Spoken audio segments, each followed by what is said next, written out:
बिस्मिल्लाहिर्रहमानिर्रहीम। अस्सलाम वालेकुम फ्रेंड्स, आज की वीडियो बड़ी दिलचस्प और इम्पोर्टेंट है।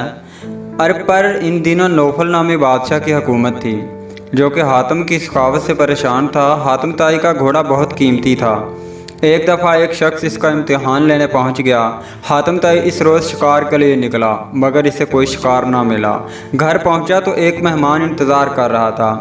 मुलाजिम को खाना बनाने का कहा। इसने कहा, सरकार आज गोश्त में कुछ नहीं बनेगा क्योंकि ताज़ा गोश्त मौजूद नहीं। हातिम की गैरत इस बात को गवारा नहीं करती थी कि इसके दस्तरखान पर गोश्त ना हो। इसने कहा, आज मेरा महबूब घोड़ा ज़िबा करके पका लो।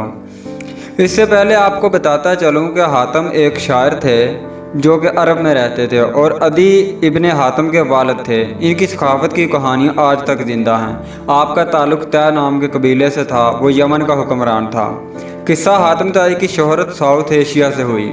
हातिम के बारे में बेशुमार कहानियाँ भी बयान की गई जिनमें हातिम के किस्से अपनी मिसाल आप हैं। उसी बात की तरफ आता हूँ। खाना तैयार हुआ। हातिम ने अपने मेहमान की खातिर तवाज़ा में कोई कसर ना रखी। जब मेहमान रुखसत होने लगा तो इसने मेहमान नवाजी का शुक्रिया अदा किया और सोचा कि हातिम की सखावत के किस्से तो बहुत सुने हैं, चलो आज आजमा लेते हैं।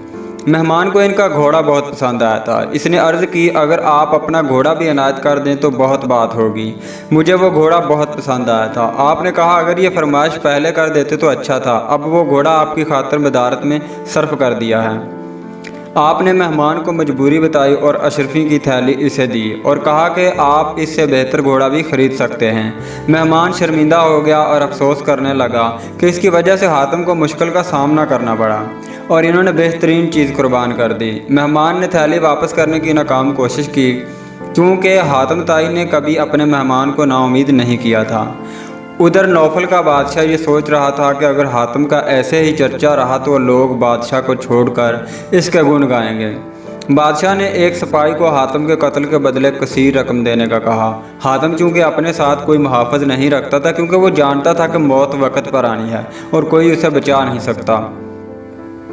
सिपाही मेहमान के रूप में इनके घर गया और रात में क़याम के दौरान हातिम के कमरे में दाखिल हुआ और देखा कि हातिम गहरी नींद सो रहा है। सिपाही ने खंजर निकाला और हातिम पर हमला कर दिया मगर इसी वक्त हातिम ने करवट बदली और सिपाही का निशाना चौंक गया और वह हातिम पर गिर गया, जिसकी बदौलत इनकी आँख खुल गई और इन्होंने सिपाही से पूछा, क्या मेरी मेहमान नवाजी में कोई कमी रह गई थी?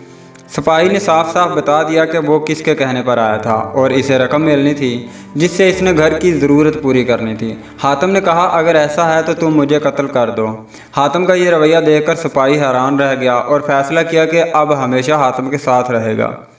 हातिम ने उसे माफ़ कर दिया और उसे अशरफियों की थैली भी दी क्योंकि हातिम के घर से कोई भी खाली हाथ ना जाता था। मेहमानों को ज़हमत नहीं बल्कि रहमत समझते थे।